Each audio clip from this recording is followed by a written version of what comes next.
మన బలం మన బలగం రక్షణ దళం ఆపరేషన్ సింధూర్తో పాకిస్తాన్ కక్కావికలమవుతోంది.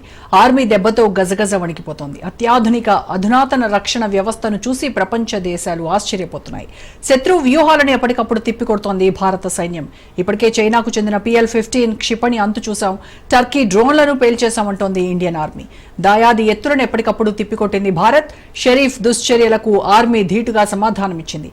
ఆ దేశం ప్రయోగించిన మిసైళ్లను అవలీలగా కుప్పకూల్చి దమ్ము చూపించింది భారత రక్షణ దళం. ఇండియన్ ఆర్మీ చేతిలో సుదర్శనాస్త్రం ఉంది. అందుకే దాయాదికి ముచ్చెమటలు పట్టించింది. S-400తో పాక్ క్షిపణులపై విరుచుకుపడింది.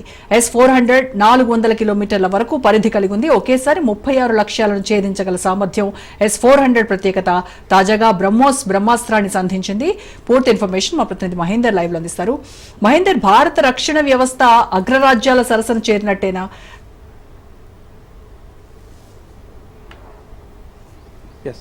మొత్తానికి పాక్ తలపెట్టినటువంటి అంటే పాకిస్తాన్ ఉగ్రవాదులు తలపెట్టినటువంటి ఈ మారణ హోమాన్ని భారత్ చాలా సక్సెస్ఫుల్ గా ఎదుర్కొంది. అంటే పాక్ ఇక్కడ ఉగ్రవాదులు తలపెట్టారంటే భారత్ గుమ్మడికాయ దొంగ అంటే భుజాలు తరుముకున్నట్టుగా ఒకవైపు భారత్ ఉగ్రవాదుల మీద దాడి చేస్తుంటే తమపై అయితే పాక్ ఆరంభించినటువంటి వారు కాల్పులు జరపడం అని చూసుకోవచ్చు. అంటే పాకిస్తాన్ కు ఉగ్రవాదులు ఏ రకంగా సపోర్ట్ చేస్తున్నారు అంటే సైనికులే వాళ్ళని పెంచిపోయిన సైనికులు అంటే పాకిస్తాన్ ఆర్మీ రిటైర్ అయిన వాళ్ళు సైతం పాకిస్తాన్లో ఉగ్రవాద సంస్థలు నడుపుతూ వాటికి చీఫ్గా ఉన్నటువంటి పరిస్థితిగా మనం చూసుకోవచ్చు. ఉగ్రవాదుల మీద చీమ వాళ్ళ ఈగ వాళ్ళ కూడా వాళ్ళు తట్టుకోలేని పరిస్థితి ఉన్నట్టుగా ఇక్కడ చూస్తున్నాం. మొత్తానికి ఆపరేషన్ సింధూర్ ఏ రకంగా విజయవంతమైందనేది ఇప్పటిదాకా మనం చూసాం. 3 త్రివిధ దళాలకు సంబంధించినటువంటి అధికారులంతా కూడా క్లియర్గా చెప్పారు ఇది ఏ రకంగా ఎదుర్కొన్నాం. పాకిస్తాన్కు ఆయుధాలు సరఫరా డ్రోన్లు సరఫరా చేసినటువంటి చైనా వస్తువులు కానీ చైనా ఇది ఈ టర్కీ పంపించిన వాటి కానీ ఏ రకంగా ఎదుర్కొన్నామని కూడా చాలా స్పష్టంగా చెప్పారు. చైనా పంపించినటువంటి ఆయుధాలు ఏది కూడా పని చేయకపోవడం అంటే ఇప్పటికే మనకు చైనా ఎంతో తెలుసు కేవలం నాసిరకమైనటువంటి అలాంటిది ఇలాంటి పాకిస్తాన్ అనాగరికులకు అంటగట్టింది. మొత్తానికి భారత్ పైన ప్రయోగించాలని ప్రయత్నం చేసింది. ఓ రకంగా చైనా ప్రయోగించని ఆయుధాలను పాకిస్తాన్కి అప్పచెప్పి అక్కడ ప్రయోగశాలగా ఇటు పాకిస్తాన్ వాడుకుందని చెప్పొచ్చు. ఇక టర్కీ కూడా తన డ్రోన్లను ఎగరవేసింది. దాదాపు 400 డ్రోన్లు ఎగరవేసినా ఎక్కడ కూడా ఒక్క డ్రోన్ కూడా పనిచేయకుండా భారత్ భూభాగం పైన పడకుండా ఇటు మొత్తంగా భారత్ చెందినటువంటి వైమానిక దళాలని కూడా ఎక్కడెక్కడ వారిని ఎదుర్కొన్న పరిస్థితి కనిపించింది.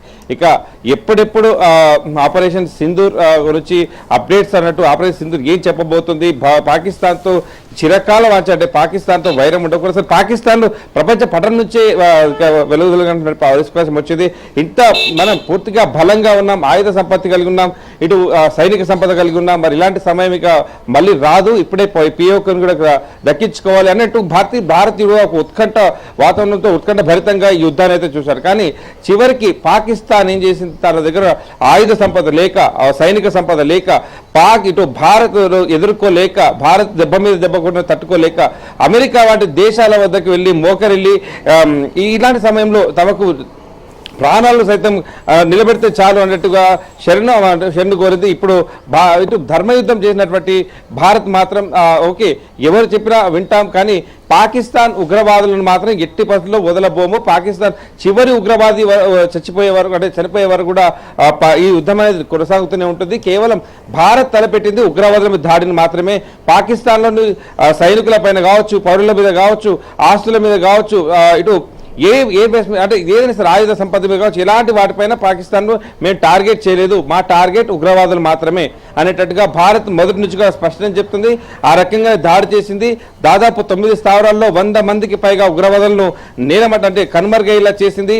ఇప్పుడు మొత్తానికి ఆపరేషన్ సింధూర్ 100% విజయవంతమైంది అన్నట్టుగా కూడా చాలా గర్వంగా చెప్తున్నటువంటి పరిస్థితి కనిపిస్తుంది. మరి ఇరు దేశాల ఈ DGMOలు మాట్లాడే అంటే ఇప్పుడు ఏదైతే కాల్పుల విరమణకి ఏదైతే వచ్చారో మరి దీంట్లో ఎలాంటి చర్చలు జరుగుతాయి, దీంట్లో భారత్కి ఏ రకమైన ప్రయోజనాలు ఉంటాయి, ఒకవేళ భారత్కు ప్రయోజనం అంటే డిమాండ్ కనుక దాంట్లో ఉండకపోతే మాత్రం ఖచ్చితంగా ఇది నిరంతరం అంటే యుద్ధం అనేది తాత్కాలిక బ్రేక్ మాత్రమే, ఇది ఎండ్ కాదని కూడా భావించవచ్చు.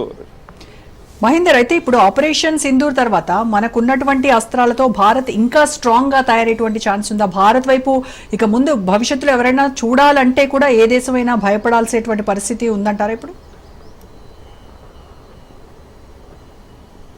ఖచ్చితంగా ఈ సందర్భాన్ని చూపించాలి. భారత్ దగ్గర ఎలాంటి ఆన్వాయుధాలు ఉన్నాయి, ఎలాంటి అస్త్రాలతో యుద్ధాన్ని అయితే వస్తుంది అనేటువంటి వెనకాల నుండి అంటే ఒక గుంటనకల చైనా ప్రయత్నం చేసింది, ఇటు బంగ్లాదేశ్ ప్రయత్నం చేసింది, పాకిస్తాన్ అంటే కిరాయి రౌడీ అంటే ఏదైనా మనం చిన్నపాటి వాస్తు పనులకు కిరాయి రౌడీలు ఎలా వాడతామో కేవలం అనాగరికులైనటువంటి అన్ని కోల్పోయినటువంటి పాకిస్తాన్ ఒక కిరాయి మూట రౌడీగా వాడుకున్నట్టు పరిస్థితి. అంటే ఇలాంటి లాజిక్ లేకుండా మాట్లాడాలంటే ఓకే అలాంటి పాకిస్తాన్కు ఎరగా వాడింది. అంటే పాకిస్తాన్తో యుద్ధం చేపించినట్టుగా అసలు భారత్ ఒకవేళ ఎదుర్కొంటుందా, పాకిస్తాన్ ఎదుర్కొనేంత సామర్థ్యం ఉందా, పాకిస్తాన్నే కాదు ఇతర దేశాలు భారత్ జోలికి వెళ్తే ఎలాంటి ఆయుధాలతో వాళ్ళు ముందుకు వస్తారు, ఎలాంటి వ్యూహాలతో ముందుకు వస్తారు అనేటట్టుగా ఇదొక పరీక్ష లాగా వాళ్ళు ప్రయోగిద్దాం అనుకున్నారు. అంటే ఒకవైపు క్లియర్ గా అర్థమవుతుంది ఉగ్రవాదులను టార్గెట్ చేస్తే పాక్ సైన్యం ఎందుకు కదిలింది అనేది ఇక్కడ అర్థం చేసుకోవచ్చు. ఇదే అదనుగా పాకిస్తాన్, బంగ్లాదేశ్, టర్కీ అంటే బంగ్లాదేశ్, చైనా, టర్కీ కూడా ఈ మూడు దేశాలు కూడా భారత్ పైన అంటే అస్తమానం ఒక భారత్ అంటేనే సహించలేని ఓర్వలేని ఈ దేశాలు చిన్నగా ఒక ప్రయత్నం అయితే చేశాయి, ఒక ప్రయోగం అయితే చేసే ప్రయత్నం చేశాయి. కానీ భవిష్యత్తులో భారత్ జోలికి వస్తే తట్టుకోలేము. భారత్ దగ్గర ఉన్న ఆయుధాలు కావచ్చు, మొత్తంగా కూడా ఉన్నటువంటి సైనిక సంపద కావచ్చు, ఇతర దేశాల ఏదైతే మద్దతు కావచ్చు, అన్ని విధాల భారత్ పూర్తిగా సంసిద్ధంగా ఉంటుంది ఏదైనా సరే ఎదుర్కోవడానికి అనేటువంటి ఒక మెసేజ్ ఆపరేషన్ సింధూర్ ద్వారా వాళ్ళకైతే చూపించే ప్రయత్నం చేశాం. మొత్తానికి 26 మంది భారతీయులను కోల్పోయాం. మరి ఆ ఉగ్రవాదులను నీలమట్టం కూడా చేశాం, చెల్లుకు చెల్లలేదు. కానీ ఇప్పుడు పాకిస్తాన్ కాలు దువ్వడం, మేకపోతు గంభీర ప్రదర్శించింది, కానీ అన్ని విధాల ఓటమి పాలైంది. పాకిస్తాన్కు బుద్ధి చెప్పడం అంటే ఏ రకంగా బుద్ధి చెప్తుందో అనేటువంటి ఎదురు చూసినటువంటి చైనా, బంగ్లాదేశ్, టర్కీ ఈ మూడు కూడా ఏదైతే పాకిస్తాన్ దెబ్బ చూశాయి. ఇక భవిష్యత్తులో ఇక ఇండియా జోలికి, భారత్ జోలికి రాకుండా ఉండేందుకు అన్ని విధాల జాగ్రత్త పడతారని కూడా భావించాల్సిన అవసరం అయితే ఖచ్చితంగా ఉంది. ఆ రకంగా మనం ఎదుర్కొన్నటువంటి తీరు కానీ, మన దగ్గర ఉన్నటువంటి ఆయుధాలు పనిచేసిన తీరు కానీ, మొత్తంగా పాకిస్తాన్, చైనా, టర్కీ ఈ మూడు తమ దగ్గర ఆయుధాలన్నీ కూడా ప్రయోగించినా ఇక్కడ ఏ ఒక్కటి కూడా పని చేయకపోవడం, ఏ ఒక్కటి కూడా టార్గెట్ రీచ్ కాకపోవడం చూడొచ్చు. మన వైమానిక దళం కావచ్చు, వాయుసేన కావచ్చు, ఆర్మీ సైనికులు కావచ్చు, అన్ని విధాలుగా అన్ని రంగాలు అన్ని శాఖలు కూడా పూర్తి సమన్వయంతో ఏకకాలంలో 4 రోజులు అంటే 4 రోజుల పాటు పూర్తిగా దద్దరిల్లిపోయింది, ఉద్రిక్త వాతావరణం జరిగిపోయింది. అన్నిటిని కూడా ఎదుర్కొన్నారు. చాలా విజయవంతమైందని ఈరోజు గర్వంగా ఈరోజు త్రివిధ దళాలన్నీ కూడా ఒక ప్రెస్ మీట్ పెట్టి చూపడం జరుగుతుంది పూర్తి సాక్ష్యాలతో సహా. అంటే ఇక్కడ ఆధారాలు కూడా పూర్తిగా చూపారు. అంటే దీంట్లో ఇది పక్క దేశాల్లోనే శత్రువులు ఉన్నారు, స్వదేశంలో కూడా శత్రువులు ఉంటారు. ఇక్కడ క్లియర్ గా ఇందాకల త్రివిధ దళాలకు చెందినటువంటి అధికారులంతా కూడా సాక్ష్యాలతో సహా భారత్ మొత్తంగా దీన్ని ఏం చేసింది, ఆపరేషన్ సక్సెస్ సింధూర్ ను ఏం చేసింది, ఇక్కడ ఏమేమి నిలబట్టం చేసింది ఆ సాక్ష్యాలతో సహా విత్ రికార్డు అన్ని కూడా ప్రూఫ్ తో సహా చూపించినటువంటి పరిస్థితి మనం చూసాము. Right, thank you.